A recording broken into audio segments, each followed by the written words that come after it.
Hello ZN TV Live ပနေနာအောင်မကုံမင်္ဂလာပါဒီနေ့ရောက်ရှိနေတာကတော့တိုဆာမရှိတဲ့ဇုံမီကနေဖွင့်လှစ်ထားတယ်ပေါ့နော်မြန်မာ Fashion USA ကိုကျမတို့ ZN TV ကနေရောက်ရှိနေတာပဲဖြစ်ပါတယ်ရှင်စိုင်းထဲကိုအတူတကွကြည့်ရှုရအောင်နော်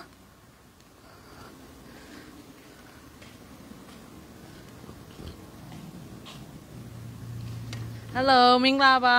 မင်္ဂလာပါရှင်မြန်မာ Fashion USA ကနေကြိုဆိုလိုက်ပါတယ်ကျေးဇူးပါဒါ ZN TV ကနေပြီးတော့ပေါ့နော်အမတော်လက်ဆောင်ပါဟုတ်ကဲ့ကျေးဇူးများတင်ပါတယ်ရှင်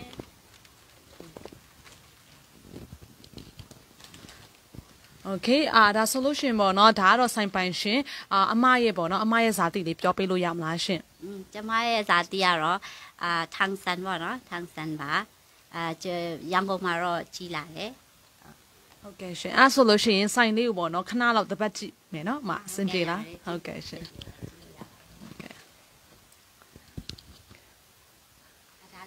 ဟုတ်ကဲ့ယောက်ျားလေးပိုင်းဟုတ်ကဲ့โอเคပါဟုတ်ကဲ့ရှိတယ်ဒီမှာလည်းပစိုးနော်โอเคတိုက်ပုံနဲ့ကတော့ရှိမယ်ဒါလေးကတော့ဇူမီရိုးရအစင်လေးတွေအစင်ဟုတ်ကဲ့ဟုတ်တယ်နော်ဒီမှာဒီဇိုင်းလေးတွေလည်းလာတယ်โอเค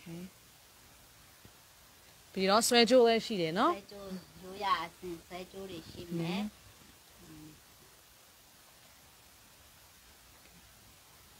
ဒီဇိုင်းစုံပေါ့နော်one set like အချို့အတွက်ရွေးရတာခက်တဲ့သူအတွက်ခါလေး one set like တွဲပေးထားတာရှိရဲအချို့ကျတော့ထမင်းတီးတန့်လေးစိတ်ကြိုက်ရွေးခြင်းနဲ့ဆိုရင်ထမင်းတီးတန့်အင်ဂျီတီးတန့်လေးလုပ်ထားပေးတာရှိတယ်ဟုတ်တယ်အစုံမဲနော်ဒီမှာပွဲတိုးတာလည်းရှိတယ်ပုံမှန်ဟာလည်းရှိတယ်ရိုး simple လေးတွေရှိတယ်ရိုးစုံပေါ့နော်ဟုတ်တယ်ဒါလေးကျတော့ဒီနေ့ sale တဲ့ပေါ့နော် grand opening အတွက် sale တဲ့အနေနဲ့one buy one free နဲ့wow အများကြီးပဲနော်ကုန်းတော့ကုန်းတရက်ထဲနဲ့ကုန်းတော့မယ်နည်းနည်းကလူနည်းနည်းရှိလူနည်းနည်းရှိရှောင်းနေရပါတယ် no ရပါတယ်အဆင်ပြေတယ်လို့ကြည့်ပေးပါဟုတ်ကဲ့ပါအဲ့ဆိုဒီဇိုင်းလေးတွေကပေါ့နော်လူငယ်အတွက်အဓိကချုပ်ထားလားဒါမှမဟုတ်ပေါ့နော်လူကြီးအတွက်လားပေါ့နော်အမရဲ့ဒီ target ပေါ့နော်အဲ့ဒါဘာများဖြစ်မလဲရှင်အခုကတော့လောလောဆယ်အဓိကလူငယ်ပိုင်းကိုဦးစားပေးတယ်ဒီလူငယ်ပေါ့အသက်40 50ဝန်းကျင်လောက်ပေါ့အဲ့လိုမျိုးလေးတွေနည်းနည်းသွားတာရှိတယ်ဒါပေမဲ့လူကြီးတွေနဲ့လည်းလိုက်တယ်ဟုတ်တယ်ဝတ်လို့ရရင်တော့အကုန်လိုက်တယ်အကုန်လိုက်တယ်နှုတ်သွားပါတော့ပြီးတော့ဒီမှာလည်းဂျူရောရှိရပေါ့နော်ဒါလေးတွေကိုရောအမနည်းနည်းလေးပြောပေးလို့ရမလားဂျူရီကကျတော့ကျမလည်းကြိုက်တယ်လေဂျဝရီကအများတန်းကိုဝတ်တဲ့အင်ဂျီနဲ့လိုက်ဖက်မဲ့ဂျဝရီလေးနဲ့ဝတ်လိုက်လို့ရှင် confidence ကိုပို့ပြီးတော့တိုးစေတယ်လို့အဲ့လိုမျိုးပေါ့နော်အရန်ကြိုက်လို့ကိုလည်းကြိုက်တဲ့အတွက်ကိုယ့်ရဲ့ customer လေးတွေလည်းပို့ပြီးတော့လှပြီးနှုတ်အောင်ဆိုပြီးတော့အဲ့ဒါလေးလည်းစူးစမ်းပြီးတော့ထည့်ပေးထားတာပေါ့နော်service extra service ပေါ့ဟုတ်တယ်လှတယ်နော်ဟုတ်တယ် okay ပါအဲ့ဆိုဒီမှာနော်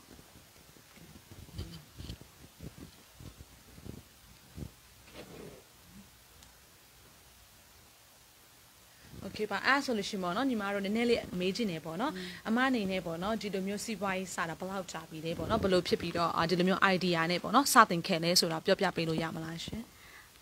ဒီစီးပွားရေးစတာတော့အရင်ဆုံးအိမ်ကနေပေါ့နော်ကိုတပိုင်တနိုင်လေးပေါ့အိမ်မှာ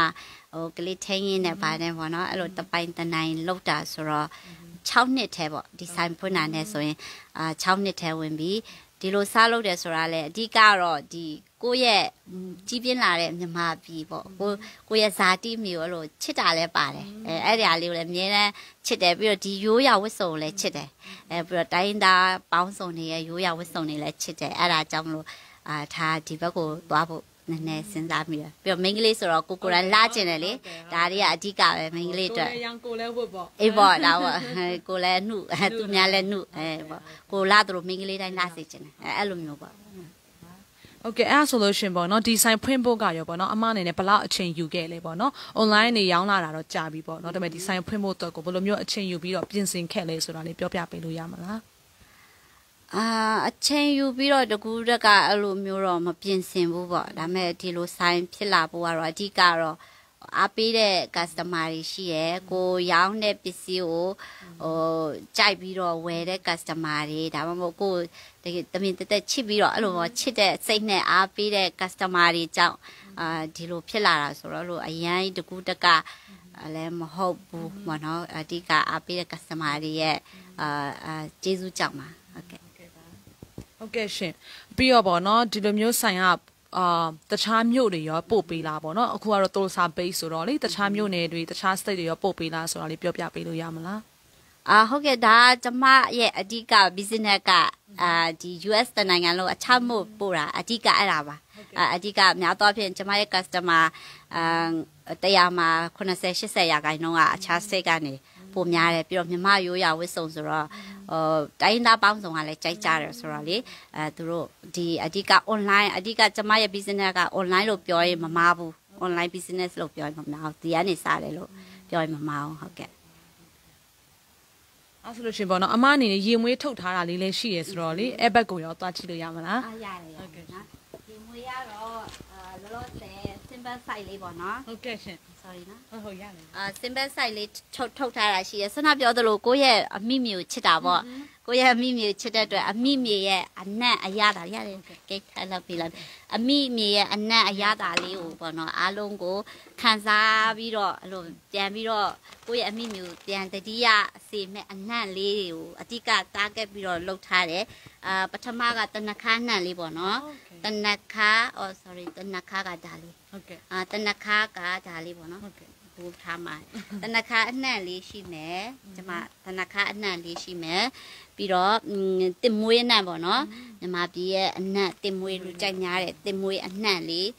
ဒါတွေကကျတော့တနခါရဲ့တင်မွေးကအမျိုးသားရောမျိုးသမီးရောသုံးလို့ရတယ်လုံးဝအဆင်ပြေတယ်နောက်တစ်ခုကစပယ်အနှံ့လေးဒါကတော့တကယ်လူကြိုက်များတဲ့အနှံ့လေးပေါ့တနခါရဲ့စပယ်ကတော့တကယ်လူကြိုက်များတဲ့အနှံ့လေးပေါ့နော်ဒါလေးကစပ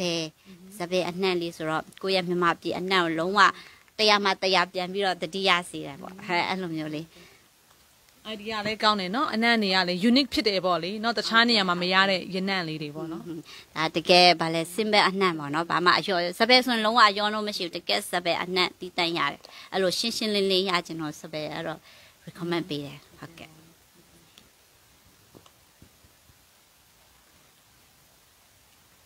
ဟုတ်ကဲ့အမအနေနဲ့ပေါ့နော်အမရဲ့မိသားစုပေါ့နော်အမမိသားစုအမရဲ့ခင်ပွန်းတယ်နဲ့မိသားစုကလေးတွေအကြောင်းနည်းနည်းလေးပြောပြလို့ရမလားရှင်ဟုတ်ကဲ့ကျမကကလေး၄ယောက်ရှိတယ်ကလေး၄ယောက်ရှိပြိုလို့ထင်မိပါဆိုလို့အပြိုမဟုတ်ဘူးနော်ကလေး၄ယောက်ရှိတယ်အဲ့လိုပဲပြိုလေးလာကျင်တယ်ဆိုရင်မြန်မာဖက်ရှင်လာခဲ့ပါလို့ကလေး၄ယောက်ရှိပါတယ်အကြီးဆုံးသမီးဆိုရင်၈တန်း9တန်းတက်တော့မယ်အဲ့လိုအငယ်ဆုံးလေးကတော့အခုတန်းတက်တော့မယ်ဟုတ်ကဲ့ပါအဲ့ဆိုလို့ရှိရင်ပေါ့နော်ဒီမိသားစုရောပေါ့နော်အမရဲ့ဒီစီးပွားရေးမှာဘယ်လိုမျိုးပါဝင်လဲပေါ့နော်ဒါကတော့ family business ဆိုရဖြစ်နိုင်နေဆိုတော့လေအဲ့ဆိုအမရဲ့မိသားစုရဲ့ပေါ့နော်အမရဲ့အလုပ်ငန်းနဲ့ပတ်သက်ပြီးနည်းနည်းလေးရောပြောပြလို့ရမလားသူတို့က support တယ်ဒီလိုပဲပေါ့နော်ကိုမလုံနိုင်တာလေးတွေဒီလိုရောက်တယ်ဆိုတော့လေတယောက်တည်းလုပ်လို့ရတာမဟုတ်ပေါ့နော်မြင်ရတဲ့ဟာရှိသလိုမမြင်ရတဲ့အနောက်မှာ support ပေးတဲ့သူကလည်းအများကြီးရှိရဆိုတော့ဒီထိရောက်လာတာဆိုတော့အရင် support ပေးတယ်လို့ပဲဟဲ့လို့ပဲပြောချင်ပါတယ်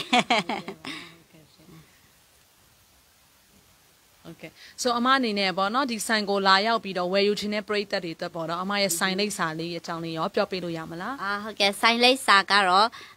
517 West Main Street Jenks Oklahoma ပေါ့နော်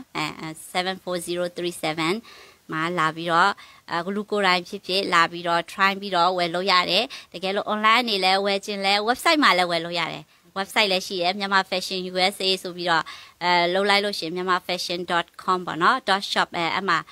website မှာလည်းဝယ်လို့ရပါတယ်တကယ်လို့ website မှာမဝယ်ချင်လို့ Facebook မှာလည်းဝယ်လို့ရပါတယ် Facebook Instagram ရှိပါတယ်အဲ့ဒါနေကိုကြိုက်တဲ့ကိုစင်ပြေတဲ့online ကနေမှာလို့ရပါတယ်လို့ဟုတ်ကဲ့